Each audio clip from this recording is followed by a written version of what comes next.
মৰমৰ ছাত্ৰ ছাত্ৰীসকল RS টিউশন চেণ্টাৰলৈ তোমালোকক স্বাগতম জনাইছো। আজি আমি তোমালোকৰ লগত কোৱেশ্চন আনসাৰ আলোচনা কৰিম। আমাৰ বিজ্ঞান প্ৰথম ভাগ ষষ্ঠ শ্ৰেণীৰ বাবে যিখন পাৰ্ট 1 সেইখন আজি আলোচনা কৰিম। গতিকে সোৱা 2 নম্বৰটো লেসনটোৰ নাম আছে জীৱ আৰু জৈৱ বৈচিত্ৰ্য। গতিকে তোমালোকে ভিডিওটো ধৈৰ্য আৰু মনোযোগ সহকাৰে প্ৰথমৰ পৰা শেষলৈ চাই যোৱা। 2 নম্বৰটো অধ্যায় জীৱ আৰু জৈৱ বৈচিত্ৰ্য। গতিকে পাঠটো আমি গোটেইখিনি পঢ়ি নাথাকো, বহুত সময় গুচি যাব। আমি ডাইৰেক্ট কোৱেশ্চন আনসাৰ দিম তোমালোকক। গতিকে ভিডিওটো প্ৰথমৰ পৰা শেষলৈ চোৱা।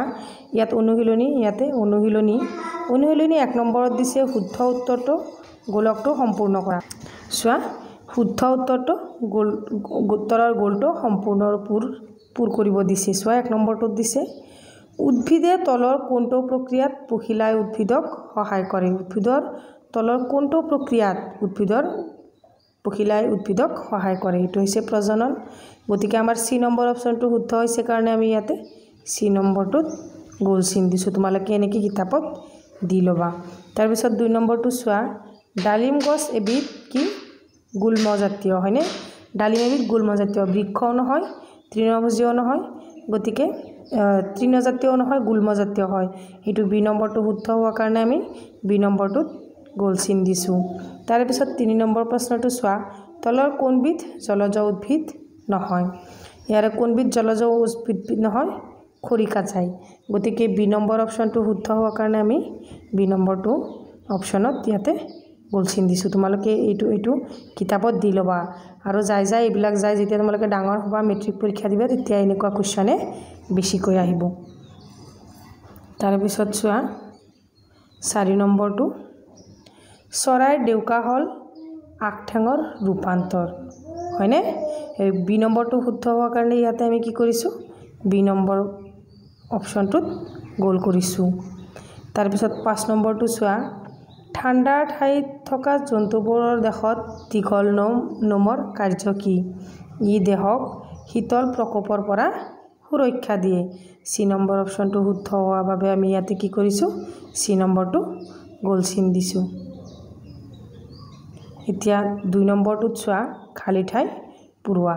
ইয়াতে কটোত দিছে বীজপত্ৰ ডেছৰ ভিতৰত থাকে। গতিকে কিহৰ ভিতৰত থাকে, এইটো বীজৰ ভিতৰত থাকে। তাৰ পিছত 2 নম্বৰটো চোৱা, জালৰ দৰে বিন্যাস ডেছৰ উদ্ভিদৰ পত্ৰিকা। এইটো হ'ব আমাৰ কি দ্বিবীজীয় পত্ৰীৰ উদ্ভিদৰ পত্ৰিকা। তাৰে পিছত 3 নম্বৰটো চোৱা, উটৰ কোষ্ঠত কি জমা হৈ থাকে, চৰ্বি। মনত ৰাখিবা, খালী ঠাইবিলাক তোমালোকৰ পৰীক্ষাত আহিব। তাৰপিছত 4 নম্বৰটো চোৱা, পৰ্বতীয়া অঞ্চলৰ গছৰ আকৃতি কেনেকুৱা, শংকুৰ দৰে। যে পৰ্বতীয় অঞ্চলৰ গছৰ আকৃতি শংকুৰ দৰে। আকৌ 5 নম্বৰটো, ফোঁপোলা হাড় চৰাইৰ এক চৰিত্ৰ, ফোঁপোলা হাড়। গতিকে খালী ঠাইখিনি হ'ল আমাৰ। এতিয়া চোৱা তোমালোকে চমু উত্তৰ লিখা। আৱাসস্থল কাক বোলে, জৈৱ বৈচিত্ৰ্য মানে কি বুজা, কেকটাছে মৰুভূমিত জীয়াই থাকিবলৈ কিদৰে অভিযোজন কৰে। এই আটাইবোৰ কুৱেশ্যন আনসাৰ তোমালোকৰ লগত একদম ধুনীয়াকৈ শ্বৰ্টকাটকৈ আলোচনা কৰিম। গতিকে 1 নম্বৰটোত কি আছে চোৱা, যে আৱাসস্থল কাক বোলে। এনসাৰত লিখিবা যে যি ঠাইত জীৱ জন্তু আৰু উদ্ভিদ জীয়াই থাকে তাকে আৱাসস্থল বোলে, মনত ৰাখিবা। তাৰে পিছৰটো চোৱা, জৈৱ বৈচিত্ৰ্য মানে কি। জৈৱ বৈচিত্ৰ্য শব্দটো জীৱ আৰু বিচিত্ৰতাৰ সংমিশ্ৰণ। ই পৃথিৱীৰ বিভিন্ন প্ৰকাৰৰ জীৱীয় প্ৰজাতি, উদ্ভিদ, অণুজীৱ আৰু পৰিস্থিতিতন্ত্ৰৰ বৈচিত্ৰ্যক প্ৰতিফলিত কৰে। কোনো ঠাইত জীৱ প্ৰজাতিৰ পৰিমাণ আৰু প্ৰকাৰ ভিন্নতাকেই জৈৱ বৈচিত্ৰ্য বুজোৱা হয়। পিছৰ প্ৰশ্নটো চোৱা, কেকটাছে মৰুভূমিত জীয়াই থাকিবলৈ কিদৰে অভিযোজন কৰে। ইম্পৰ্টেণ্ট কুৱেশ্যন, জানিবলগীয়া এটা কুৱেশ্যন। এনসাৰটোত লিখিবা, সাধাৰণতে মৰুভূমিৰ উদ্ভিদৰ পাত নাথাকে, থাকিলেও সৰু কাঁইটৰ ৰূপত থাকে। এই ব্যৱস্থাই প্ৰচ্ছেদনৰ জৰিয়তে পানীৰ ক্ষয় ৰোধ কৰাত সহায় কৰে।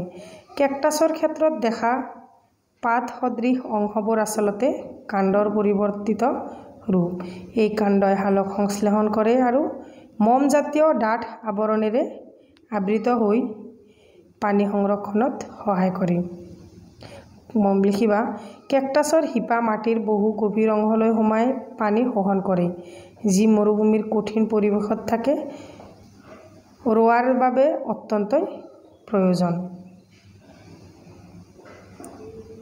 তাৰে পিছৰ প্ৰশ্নটো চোৱা জীৱৰ তিনিটা সাধাৰণ বৈশিষ্ট্য লিখা এইটো মোষ্ট ইম্পৰ্টেণ্ট কুৱেশ্যন জীৱৰ তিনিটা বৈশিষ্ট্য হ'ল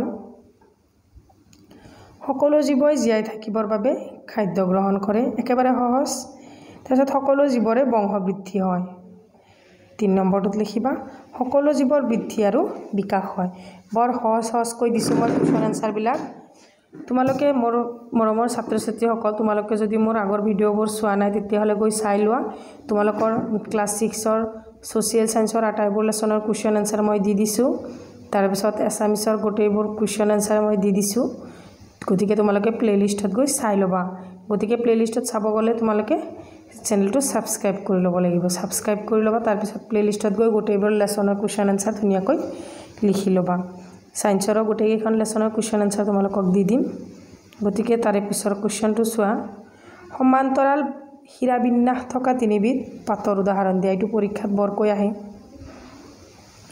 সমান্তৰাল হীৰাবিন্যাস থকা তিনিবিধ পাতৰ নাম হৈছে ধান ঘেহু আৰু মাকৈ মনত ৰাখিবা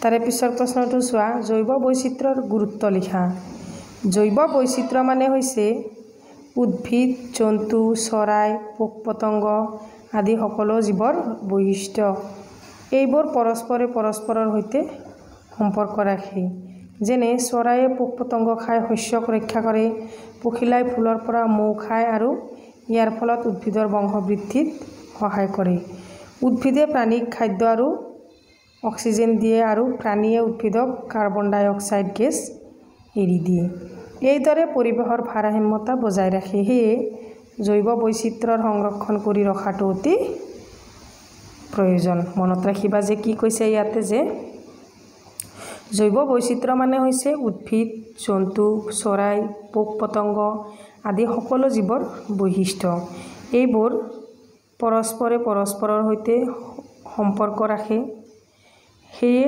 চৰাইয়ে পোক পতংগ খাই শস্যক ৰক্ষা কৰে পখিলাই ফুলৰ পৰা মৌ খায় আৰু ইয়াৰ ফলত উদ্ভিদৰ বংশবৃদ্ধিত সহায় কৰে উদ্ভিদে খাদ্য আৰু অক্সিজেন দিয়ে আৰু প্ৰাণীয়ে উদ্ভিদক কাৰ্বন ডাই অক্সাইড গেছ এৰি দিয়ে এইদৰে পৰিৱেশৰ ভাৰসাম্যতা বজাই ৰাখে সেয়ে জৈৱ বৈচিত্ৰ্যৰ সংৰক্ষণ কৰি ৰখাটো অতি প্ৰয়োজন তাৰে পিছত 4 নম্বৰ প্ৰশ্নটো চোৱা চৰাই জৈৱ বৈচিত্ৰ্যৰ এক প্ৰয়োজনীয় অংশ ব্যাখ্যা কৰা চৰাইবোৰ পৰ্যাবৰণৰ আৰু জৈৱ বৈচিত্ৰ্যৰ বাবে অতি গুৰুত্বপূৰ্ণ চৰাইবোৰে পথাৰত পোক পতংগ খাই কৃষকৰ সহায় কৰে আৰু শস্য ৰক্ষা কৰে চৰাইয়ে ফুলৰ পৰা মধু খোৱাৰ সময়ত পৰাগ সঞ্চালন কৰে যাৰ ফলত উদ্ভিদৰ বংশবৃদ্ধি হয় ইয়াৰ উপৰিও চৰাইবোৰে ফল খায় আৰু গুটিসমূহ মাটিত ছটিয়াই দিয়ে যাৰ ফলত নতুন গছপুলি হয় আৰু গছত বাহ সাজি চৰাই পোক পতংগ সংখ্যা নিয়ন্ত্ৰণ কৰি ৰাখে এইদৰে চৰাইয়ে পৰিৱেশৰ ভাৰসাম্যতা বজাই ৰাখে সেইবাবে চৰাইবোৰ জৈৱ বৈচিত্ৰ্যৰ এক প্ৰয়োজনীয় অংশ চোৱা ইয়াতে কি কৈছে যে চৰাইবোৰ পৰ্যাবৰণ আৰু জৈৱ বৈচিত্ৰ্যৰ অতি গুৰুত্বপূৰ্ণ কিয়নো চৰাইবোৰে পোক পতংগ খাই আমাৰ খেতি-বাতি ভাল কৰি ৰাখে তাৰ পিছত বিভিন্ন যিবিলাক ফল-মূলৰ গুটি খাই মানে বেলেগ জায়গাত সিঁচৰিত কৰি দিয়াৰ ফলত গছ-গছনি নতুনকৈ জন্ম লয় তাৰ পিছত ফুলৰ লগত মৌ খাই পৰাগ সঞ্চালন কৰে উদ্ভিদৰ বংশবৃদ্ধি হয় এইদৰে জৈৱ বৈচিত্ৰ্যৰ এক প্ৰয়োজনীয় অংশ বুলি চৰাইবোৰক কোৱা হয় তাৰে পিছৰ প্ৰশ্নটো চোৱা